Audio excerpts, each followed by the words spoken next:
그러니까 뭐 인구란 단어와 부동산과는 그런데 결국은 사회 경제만 봐서는 부동산의 흐름을 읽을 수 있는 것이 아니라 정책도 인문학적이잖아요. 정책, 그러니까 정치, 사회, 경제 이 모든 것을 아우를 줄 알아야지 부동산의 흐름을 읽을 수가 있습니다.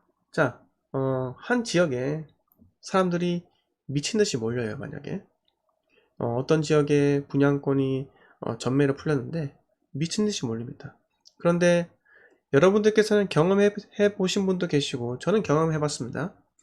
내가 분양권을 샀을 시점이 3년 동안 향후 5년 중에서 가장 비싼 가격이었다. 경험해 보신 적 있으신가요? 저는 경험해 봤어요. 경험해 봤습니다. 그러니까 무조건 오늘이 제일 싸다라고 해서 들어가면 안 되는 거예요.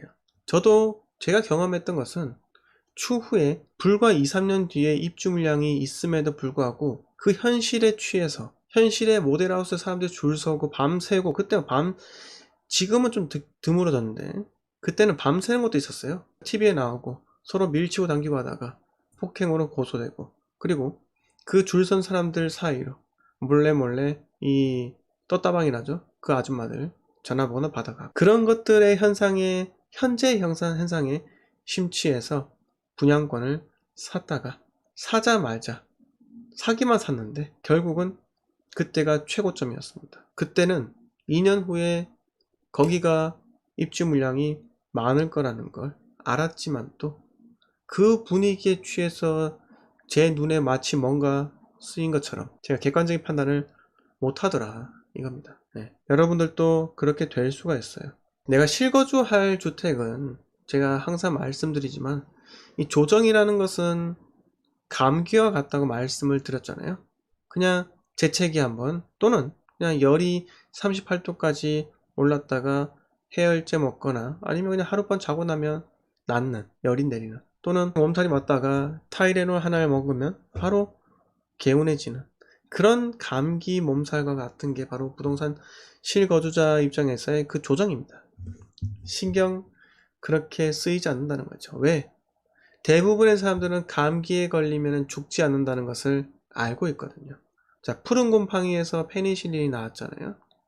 그러면서 항생제가 등장하게 되었는데 그러면서 이러한 질병에 사람들은 쉽게 죽지가 않습니다. 사람들은 쉽게 죽지가 않죠. 그걸 대부분의 사람들이 알고 계시다는 겁니다. 자, 그러면 실거주 하시는 분들의 이 포트폴리오는 어떻게 짜야 되냐? 저는 크게 두 가지라고 봅니다. 만약에 내가 실거주하는 아파트가 탐탁치 않다. 구축이고 솔직히 제일 매력도가 떨어지는 23년 20년 초반 그때 아파트이기 때문에 재건축 이슈가 터지려면 한참 걸릴 거다. 만약 재건축 이슈가 30년에 딱 터지더라도 내가 7년을 더 보유해야 되는데 10년을 더 보유해야 되는데 과연 그동안 이 투자하는 이 기회의 그런 기회비용을 아깝게 날릴 것이냐 이 현실적인 문제에 직면하게 됩니다. 그래서 제게 묻는다면 과감히 처분해라 이런 말씀 드리고 싶습니다. 과감히 처분해라. 그런데 본인께서 땡전 한 푼 없는데 과감히 처분할 수는 없겠죠. 땡전 한 푼 없는데. 그렇다면 본인에게 이런 신용대출이나 그런 대출이 분명히 내가 실거주하고 있는 내 소유로 된 집은 추후에 다른 아파트를 투자할 아파트를 구입을 했을 때 주택담보대출을 받아서 잔금을 치를 수가 있어요. 이건 생활안정자금 대출이 아니기 때문에 잔금 치를 수 있는 겁니다. 그렇게 해서 한 채 더 늘려갈 수 있는 겁니다. 그렇게 해서 본인께서 만약에 3억 원짜리 아파트인데 내가 갖고 있는 게 3억 원짜리 아파트예요. 그러면 대출이 60%에서 70%가 되잖아요. 비규제 지역이면요. 그런데 저쪽에 상당히 마음에 드는 아파트가 있어요. 매매가는 한 5, 6억, 전세가는 한 3억 5천에서 4억 정도 사이. 1억 5천이 필요하잖아요. 과감히 3억짜리 집에서 대출 1억 5천 땡겨가지고 들어가는 겁니다. 물론 이 전제 조건에는 그 3억짜리 집에는 대출이 한 푼도 없어야 된다. 이것도 있어야 되지만 그래도 신용대출이라는 게 남아있잖아요. 어쨌든 신용대출을 받아서 비규제 지역이면 또 취득하는데 제한이 없기 때문에요. 이렇게라도 해야 되는 거예요. 그런데 나는 이거 진짜 못하겠다. 투자금을 좀 더 줄이고 싶다. 라고 한다면 분양권에 투자를 좀 해야 됩니다. 분양권은 또 인당 2개까지 중도금 대출이 또 되는데, 뭐 허그냐 아니면 HF냐 이렇게 따라서 보증보험 회사가 다른 보증보험 회사에 따라서 내가 최대한 중도금 대출을 얼만큼 받을 수 있는지가 정해져 있기 때문에 잘 고려해 봐야 합니다. 네, 그리고 또 이제는 단타족들을 상당히 경고하기 위해서 양도소득세가 1년 미만 시 70%, 지방세까지 합치면 거의 77%. 그래서 지금은 상당히 좀 어려운 환경이긴 한데, 이 시점에 간땡이가 엄청 크신 분들이 상당히 많아요. 그게 뭘까요? 바로 법인 투자자입니다. 법인은 과거에는 그래도 좀 어느 정도 보유를 하고 매도를 하고 그랬었는데, 지금 6월이 끝나자마자 법인들이 또 득달같이 달려와가지고 공시가 1억 이하 또 쓸어 모으고 있어요. 그럼 이분들이 언제 팔 거냐? 언제 팔 것 같습니까? 한 채당 500만원 또는 1000만원, 2000만원 더 받아서 가을에 필요한 사람들에게, 그 가을에 이사를 하려고 하는 그 서민들이나 또는 가을에 투자를 하려고 하는 뒤늦은 이 투자자 초보들한테 넘기는 거예요. 법인 투자자들, 작년에 공시가 1억 이하가 취득세 중과에서 배제된다 이 말이 나오기 전부터도 엄청나게 매수를 했어요. 엄청나게 매수를 하면서 결국은 정말 행운으로 법인이 종부세 어쩌고저쩌고 하면서 종부세 그대로 내잖아요. 3% 낸단 말이에요. 기본적으로 3%는 기본으로 냅니다. 그래서 공시가가 5천만 원이라고 하면은 한 채당 150만 원이에요. 10채 갖고 1,500만 원입니다. 그걸 불사하고 투자를 하는 거예요. 근데 그분들께서는 한 30채, 40채 가지신 분도 봤는데 한 채당 1000만원씩만 이득을 얻는다면은 30채면 3억이잖아요. 3억에 대한 양도세 법인은 법인은 법인 추가과세를 해가지고 양도세를 내는 게 아니에요.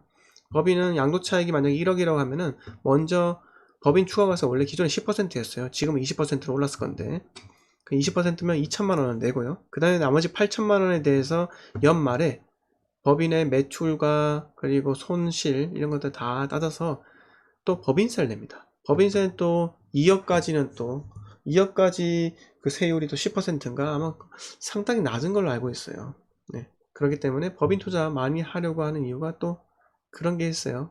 세금이 그동안 너무 쌌다. 근데 저는 이렇게 생각합니다. 뭐라고 해야 될까요? 솔직히 법인 투자는 없어져야 한다고 봅니다. 법인은요. 법인은 형평성에 맞지 않아요.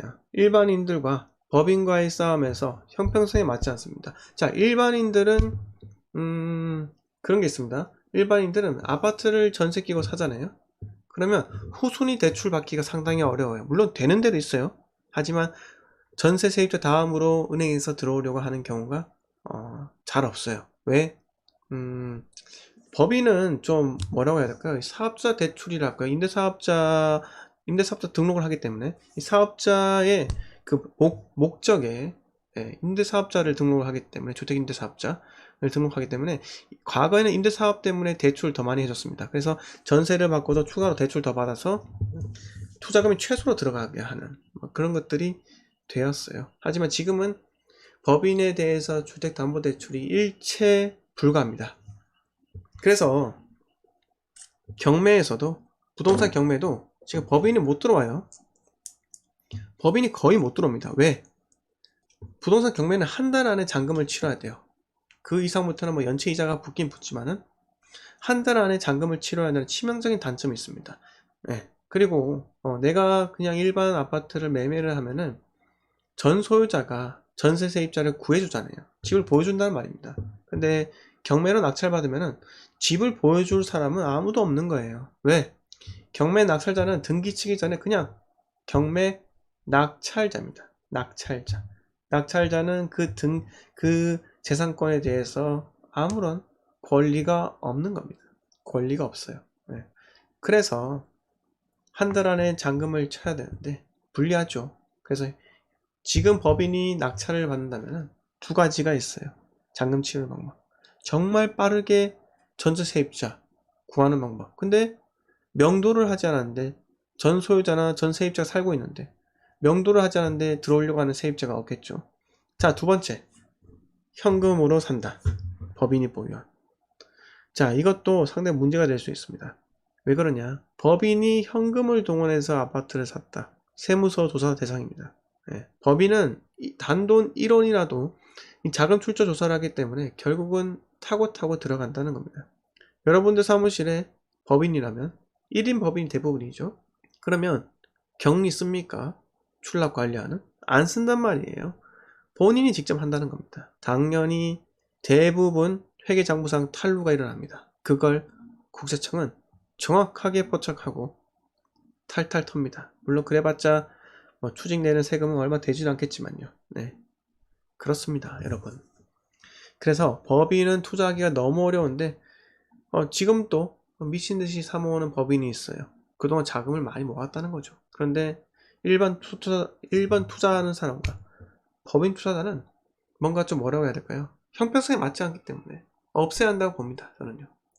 그래서 법인이 자꾸 이 부동산 시장을 교란하는 일은 없어야 한다 라고 생각이 듭니다.